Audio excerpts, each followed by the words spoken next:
that we don't have to anonymize or aggregate data at like a broad level. We can give you a per organization kind of idea of how compensation and compensation philosophy works at a particular company. And because you're not contributing your data to us, it's kind of, we don't have that barrier where folks kind of think twice about, hey, do I really want to give these guys our data?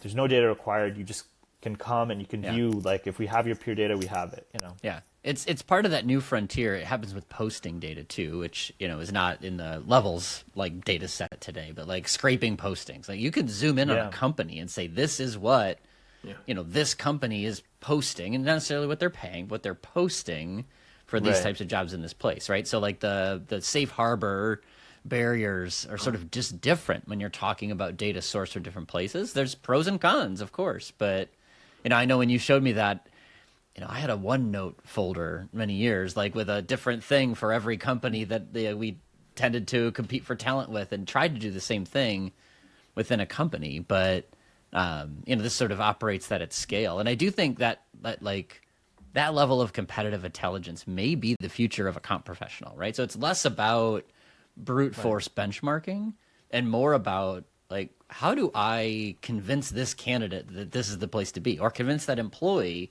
that that's not the place to be? And more of that's going to come down to, but here are the trade-offs. And, being educated on those trade-offs is difficult if you don't have a source of information. And, it's uncomfortable. I think I likened it to, it's like you go to the nude beach and you're not allowed to just stand on the sideline, right? Like this level of transparency and openness is here. But that's how you got to compete to tell the stories now. That escalated quickly.